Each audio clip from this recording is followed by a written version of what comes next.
If you think that starting out with boutique, exquisite catering jobs every night and weekend is the only way to make it as a personal chef, think again, my friend. So when I first started getting paid to cook, I had a regular day job that I was working full time. And then I would have parties and stuff.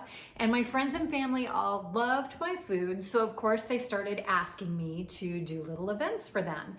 And so if a friend was having a little bridal shower or knew someone who was having a birthday cocktail party or something, they'd pass them my number. And it was so much fun. I mean, I loved doing it. But over time, I started realizing that, okay, getting paid to cook was something that I really loved to do and I really wanted to do it more. But the catering part was really not working out for me and I didn't really see how to make it work. And here's kind of what I saw was the problem.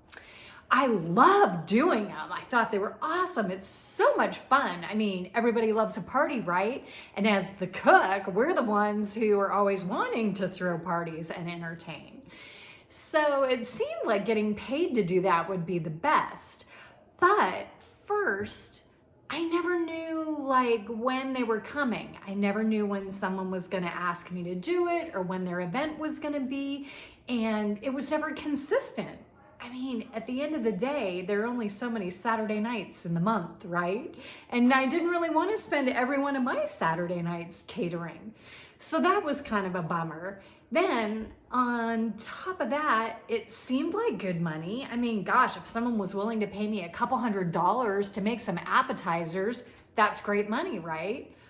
But when I actually started trying to treat it like a business, and I went back and looked how much time I spent planning a menu for them, how much time I spent calculating my costs, doing the shopping, preparing all the food, working the event and everything else, it was coming out to like $10 a month. And God forbid I make a mistake on the budget I quoted them or something and not realize, not take into account one of my costs or something, because that was another problem with these caterings.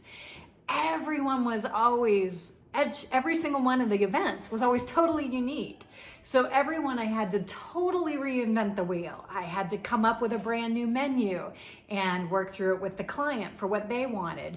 I had to work out all the recipes. I had to work out all the quantities. I had to work out where I was gonna get all the groceries and how many different places I was gonna have to go to get all the groceries. Not to mention the servingware or the packaging, or if I had to have someone else help me serve at the event. All that stuff was totally different for every event. So that was part of the reason why it took so long to do all the planning and stuff. But all that just kind of made it start being not as much fun.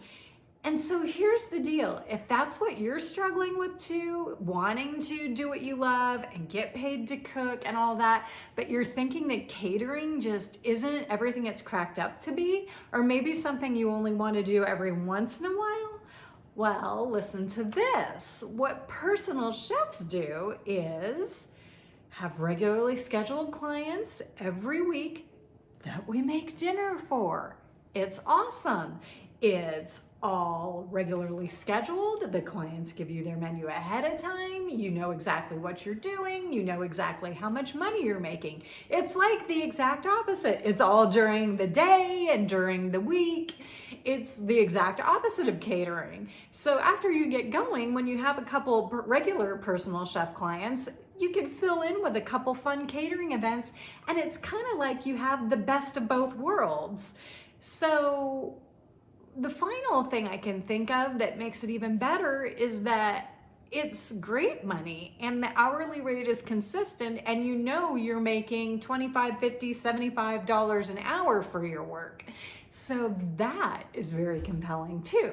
So listen, if you're trying to get started getting paid to cook and you're doing some of these little events and you're finding that it just seems like either the return isn't as much as it should be for the amount of work you're putting in, Or if it seems like there's only so many nights for parties and you really want something more consistent and regular, then you might want to look into more traditional personal chef work.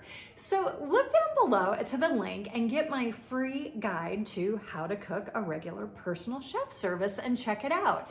It's got a whole bunch of tips and strategies that you can run through to practice preparing a regular personal chef service for like one of your regular meal prep clients, and see if that's something that might be a better fit for if you're a passionate cook who wants to transform that into becoming a professional personal chef and getting paid on the regular what you're worth and what you deserve to be paid.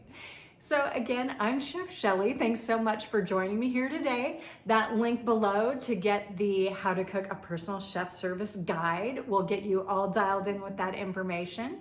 And I will see you in the next video. Thanks.